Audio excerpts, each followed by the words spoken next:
Okay.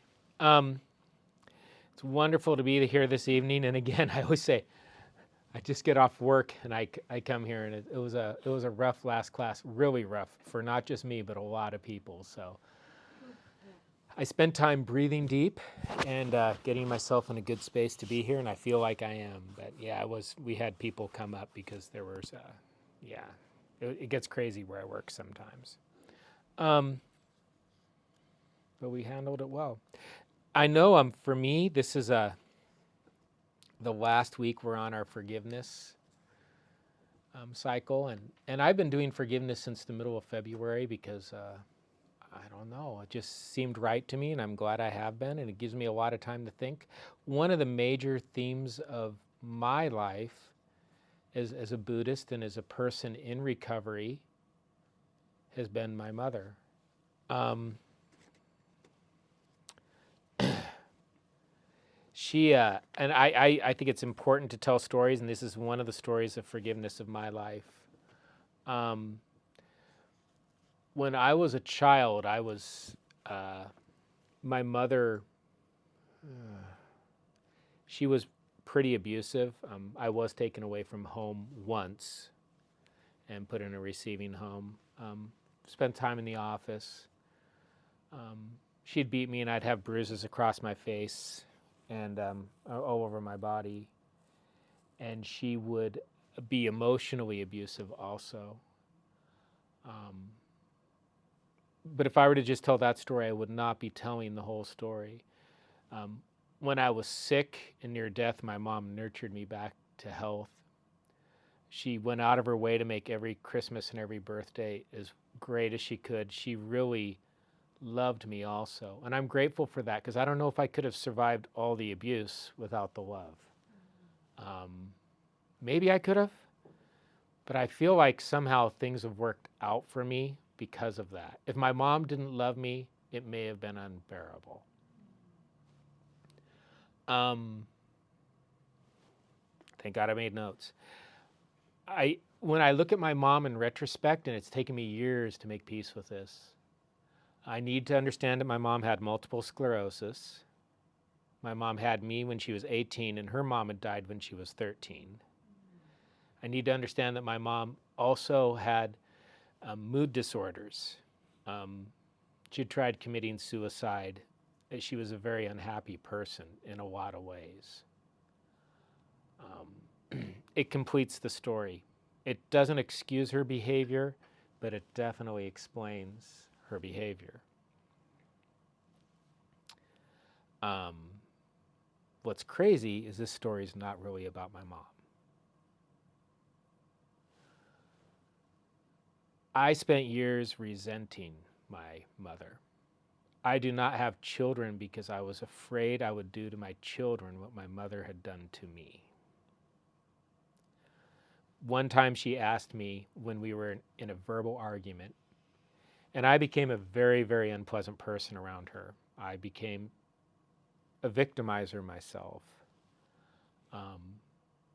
She had asked me when I was in my 20s. We got in an argument and I ran off and got some tequila. That was a theme for me. But I came back.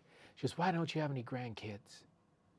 Why don't I have any grandkids?" And I go, "Because I'm afraid I would beat them." And then later on, I looked and she was in her bedroom sitting in her wheelchair, because she was in a wheelchair by this time, just looking down in the dark. And I opened the door and she goes, I'm so sorry. So I come back after a breakup, and I come back home hoping to get some rest and visit my mom. And yes, we verbally fought a lot, but I was beginning to understand her better, and I was practicing Buddhism. I was starting out. But I still had a lot of resentment. I was still angry, and I didn't want to be. But it just lingered. It just sits there.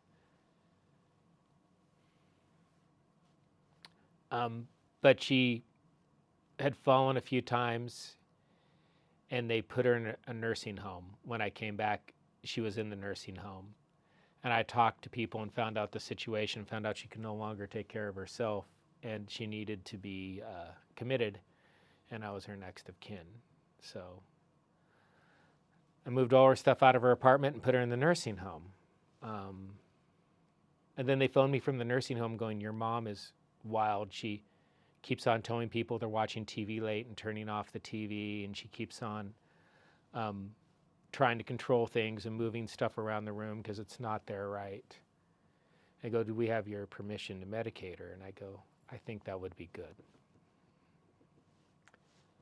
And my mom transformed. She spent 2003 till the year she died, 2013, 10 years in a nursing home. I would come in to visit her, and they put her a lot with Alzheimer's people because my mom was incredibly patient. I would come in and I saw her once, there was a woman and she's just looking down and she just looked all dejected and lost, and mom's sitting there holding her hand. And I'm like, who is this woman? Who is this woman I'm still angry with? Who is this woman that in some ways I hate and resent?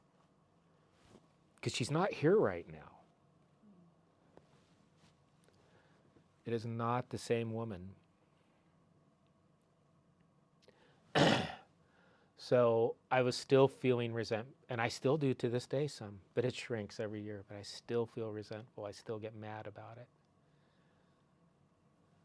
So her son had died in 2011, December 23rd. He visited her 2-3 times a week. I moved to Spokane. She lived in Tacoma. So I told her that she died, and I came in the next day. I drove to Tacoma, and I was checking on her, and she goes, I have news for you. Chad's dead. And I'm like, yeah, I told you last night. And then she had gone. From then on, it was just really, really hard. I came the summer before she died. She died September 25th. Dates are important, and her name was Margaret. September 25th, 2013, a year and a half after my brother died, which killed her, I think. I came in the summer, she came in to visit, and she hadn't been eating. So I bought her donuts, and she ate donuts, and she ate a lot of them. And she's sitting there lying down, and she can't watch TV, and she can't focus on it, and she looks kind of lost, and I'm sitting there, and I'm like, you know, this might be the last time I see her. I don't want it to be like this. My mother, when I was a kid, had a collection of 45s, old vinyl records. Some of you may not even know what that is, but she had a ton of them. And she'd play them on a cheap record player. And I'd listen to them with her, and I derived sheer joy from that. It's something Mom and I really love to do together. So I didn't have any music. I didn't have a phone. So we sang songs.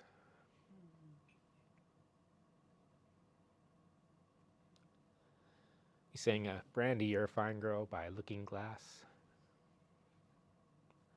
Proud Mary by Creedence Clearwater Revival.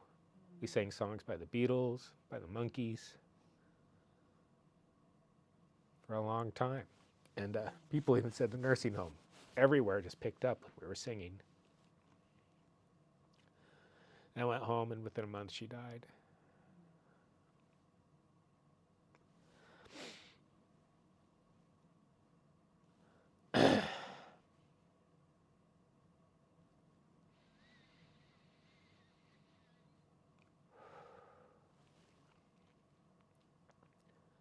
The hard part is learning to forgive myself for it taking so long to forgive her.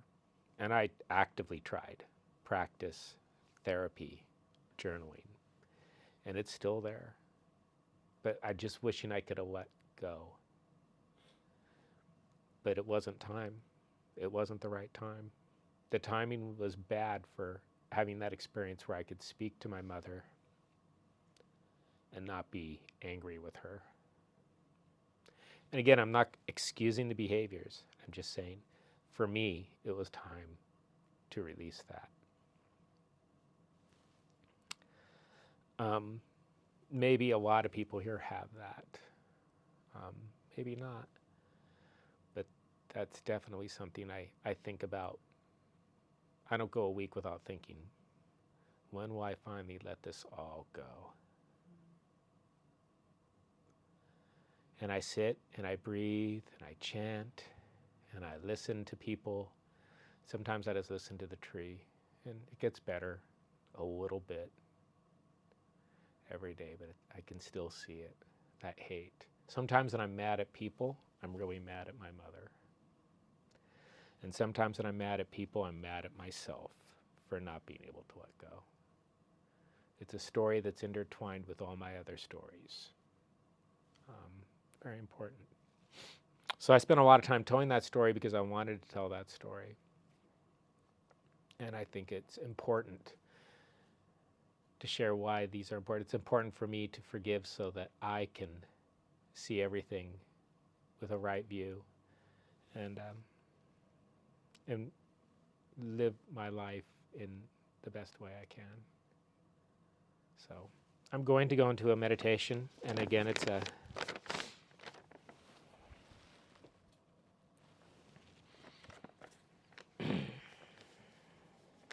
forgiveness meditation.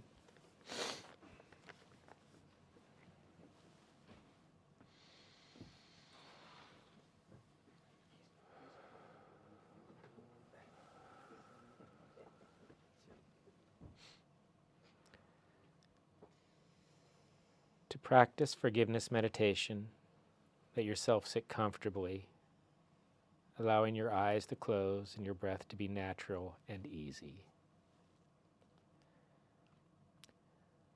Let your body and mind relax.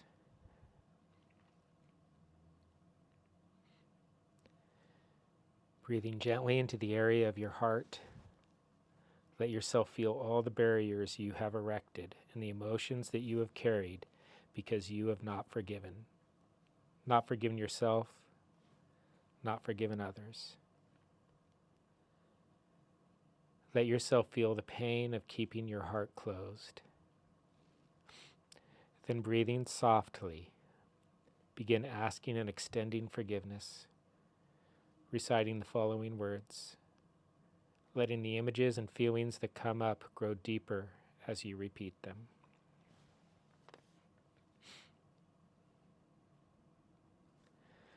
There are many ways that I've hurt and harmed others, have betrayed or abandoned them, caused them suffering, knowingly or unknowingly, out of my pain, fear, anger, and confusion. Let yourself remember and visualize the ways you've hurt others. See and feel the pain you have caused out of your own fear and confusion. Feel your own sorrows and regret. Sense that finally you can release this burden and ask for forgiveness. Picture each memory that still burdens your heart, and then to each person in your mind repeat, I ask for your forgiveness. I ask for your forgiveness.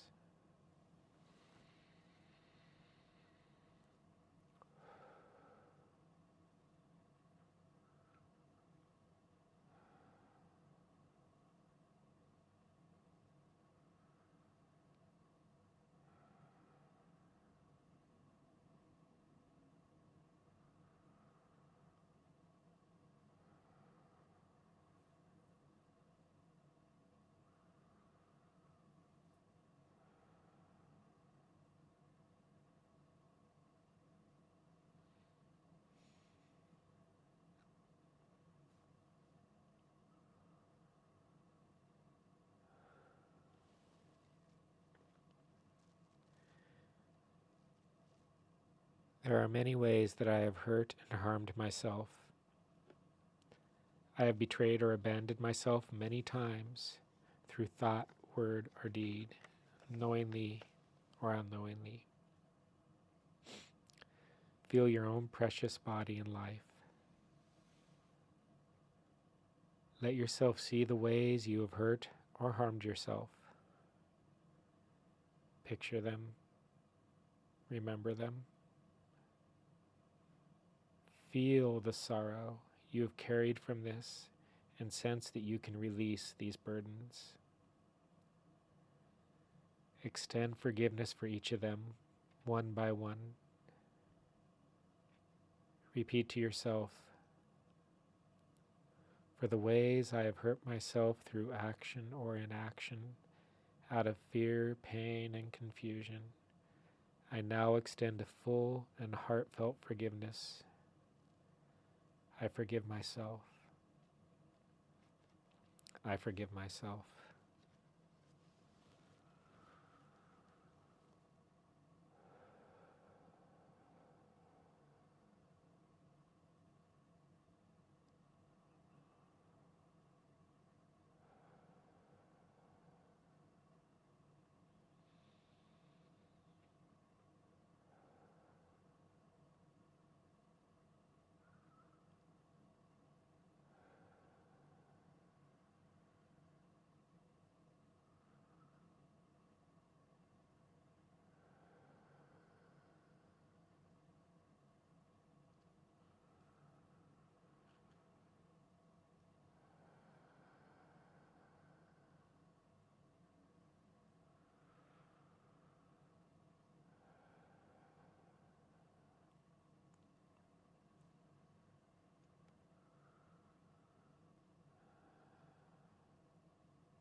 There are many ways that I have been harmed by others, abused or abandoned, knowingly or unknowingly, in thought, word, or deed.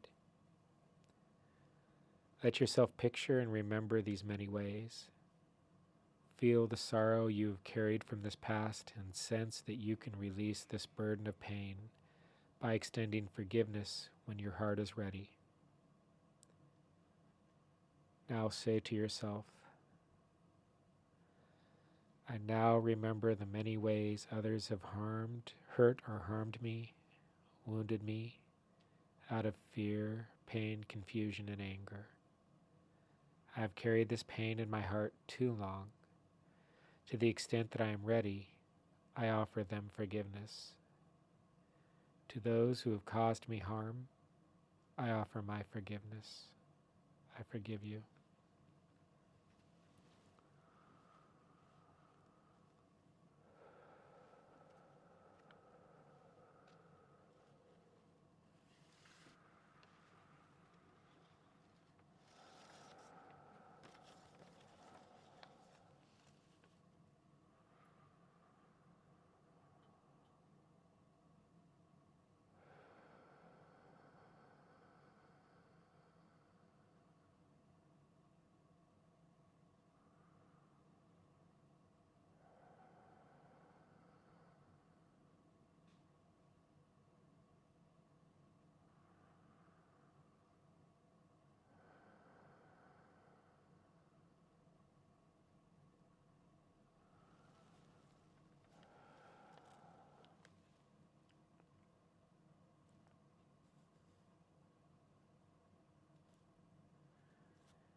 Let yourself gently repeat these 3 directions for forgiveness until you feel a release in your heart. For some great pains, you may not feel a release, but only the burden and anguish or anger you have held. Touch this softly. Be forgiving of yourself for not being ready to let go and move on. Forgiveness cannot be forced. It cannot be artificial. Simply continue the practice and let the words and images work gradually in their own way. In time, you can make forgiveness meditation a regular part of your life, letting go of the past and opening your heart to each new moment with a wise, loving kindness.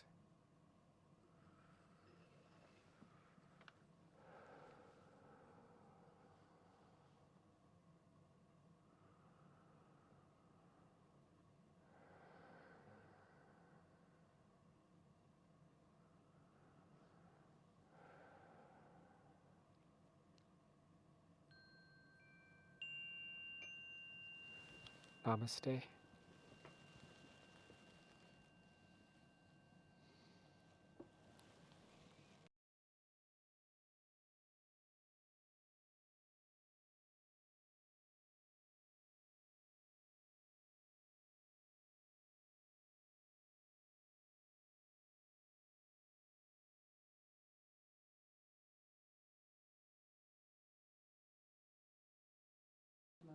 after we sign out of Zoom. Thank you. Thank you. Thank you, Sangha, for being my teachers. So I just want to share one of my favorite chants. Julie was talking about, and it's about the Buddha converting the demons to bringing the demons to enlightenment. And it goes, Om Muni Muni Maha Muni Shakya Muni Swaha. Om Muni Muni Maha Muni Shakya Muni Swaha. And I'll chant this and I'll think of that converting my demons. So thank you for the story. It's lovely. I was looking for this. I lost my favorite dedication of merit. It was a bookmark in here. I left it in this book. I picked it up to read out of here, so it's just cool. I'm glad I found it. So everyone become comfortable and prepare for a dedication of merit.